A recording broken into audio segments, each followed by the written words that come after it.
Bulldozer चलाने की नौबत अब आएगी। सबसे पहले ये बीजेपी के लोगों के ऊपर बुलडोजर चलेगा। न्याय का बुलडोजर चल गया। असल में बुलडोजर बर्बरता का प्रतीक है, कानून व्यवस्था की धज्जियां उड़ाता है और कोर्ट कचहरियों पर एक करारा तमाचा। बुलडोजर पे हर एक व्यक्ति के हाथ नहीं फिट हो सकते, इसके लिए दिल और दिमाग दोनों चाहिए। बुलडोजर में दिमाग नहीं होता है, स्टीयरिंग होता है, उसमें स्टीयरिंग से चलता है बुलडोजर।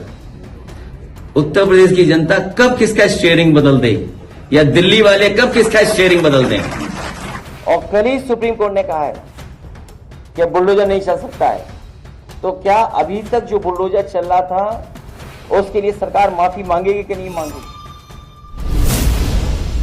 देश में एक लंबे अरसे से बुलडोजर वाला न्याय काफी चर्चा में रहता है।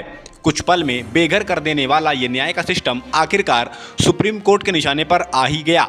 भाजपा शासित राज्यों में अल्पसंख्यकों और कुछ खास वर्गों जातियों के घरों को बुलडोजर से जमींदोज किया जाता रहा है। किसी न किसी अपराध में आरोपी बनाकर उनके बाप दादा की बनाई गई मेहनत की कमाई को मिट्टी में मिलाने की जो न्याय प्रणाली इस देश में विकसित हुई है, उस पर सुप्रीम कोर्ट की कड़ी फटकार काफी अहम मानी जा रही है। ताजा मामलों में किसी अपराध में आरोपी अल्पसंख्यकों के साथ ही विरोधियों के घरों को भी नहीं बख्शा जाता।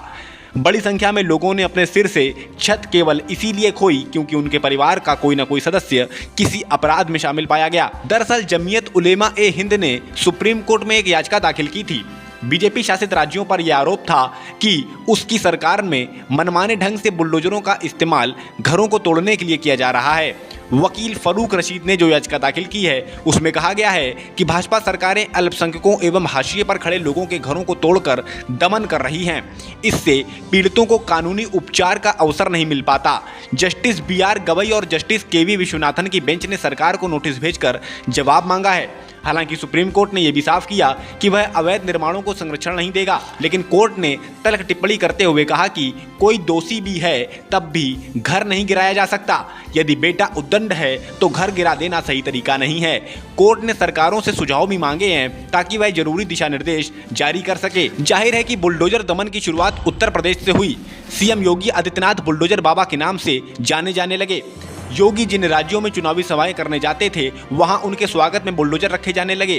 कट्टरपंथियों के बीच योगी की लोकप्रियता का यह बड़ा कारण बन गया। योगी की प्रसिद्धि बढ़ी तो इसकी देखा देखी अन्य भाजपा शासित राज्यों ने भी की।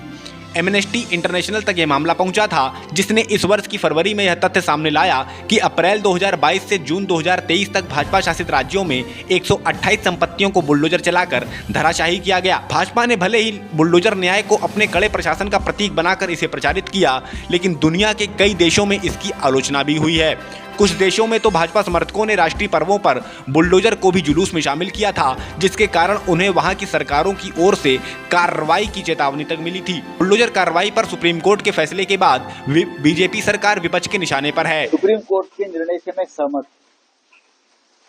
ये बुलडोजर एक नौटंकी है, राजनीतिक नौटंकी है।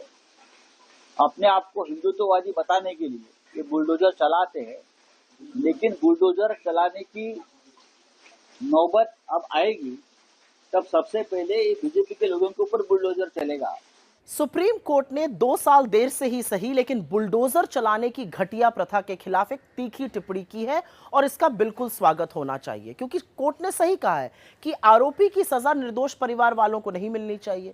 लेकिन सच यह है कि अधिकांश जगह बुलडोजर निरंकुश सरकारें नफरत की आंधी को हवा देने के लिए चला रही हैं, और एक बड़ा कड़वा सच यह है कि अधिकांश जगह बुलडोजर मुसलमानों के घरों पर चलाए जाते हैं। असल में बुलडोजर बर्बरता का प्रतीक है, कानून व्यवस्था की धज्जियां उड़ाता है और कोर्ट कचहरियों पर एक करारा तमाचा है। अगर बुलडोजर से ही न्याय करना है तो सारी न्यायपालिकाओं पर ताला लगा दीजिए, उनकी क्या जरूरत है। बुलडोजर चलाना अनकॉन्स्टिट्यूशनल था और पहले से हम लोग इस बात को उठाते रहे। मैं धन्यवाद देता हूं, बधाई देता हूं कि न्याय का बुलडोजर चल गया, न्याय मिला। तो वहीं बुधवार को यूपी में बुलडोजर को लेकर सियासत एक बार फिर गर्मा गई। गोरखपुर में पार्टी पदाधिकारियों के साथ बैठक में सपा मुखिया अखिलेश यादव ने जहां सीएम योगी को सीधी चेतावनी देते हुए कहा कि 27 में सपा सरकार बनते ही प्रदेश के बुलडोजरों का रुख गोरखपुर की ओर होगा, तो वहीं इस मसले पर योगी तुरंत भड़क उठे। पहले से ही सुप्रीम कोर्ट के फैसले से घिरे सीएम योगी लखनऊ में अखिलेश के इस बयान पर और भड़के और कहा कि बुलडोजर चलाने के लिए क्षमता चाहिए। बुलडोजर जैसी क्षमता और दृढ़ प्रतिज्ञा जिसमें हो वही बुलडोजर चला सकता है। दंगाइयों के सामने नाक रगड़ने वाले लोग बुलडोजर के सामने वैसे पस्त हो जाएंगे। जानना जरूरी है कि अपराध के लिए घर, दुकान या किसी भी संपत्ति को नेस्तनाबूद करने का उल्लेख किसी भी कानून में नहीं है। सरकार बुलडोजर के जरिए अपराध करने वालों को कड़ा सबक सिखाने का दावा करती है, लेकिन इसमें भाजपा समर्थित अपराधियों को छोड़ दिया जाता है। बुलडोजर किसी भी अपराध का समाधान नहीं माना जा सकता। सुप्रीम कोर्ट ने अपनी सुनवाई में बुलडोजर कार्रवाई पर निशाना तो साधा है, लेकिन ये न्याय अभी अधूरा है। उम्मीद है कि सुप्रीम कोर्ट जब इस मसले पर अगली सुनवाई करेगा तो वह सरकार को आदेश देगा कि सजाएं देने का काम कोर्ट का है, बुलडोजर का नहीं। कानून प्रक्रिया के तहत ही आरोपी को सजा मिलनी चाहिए।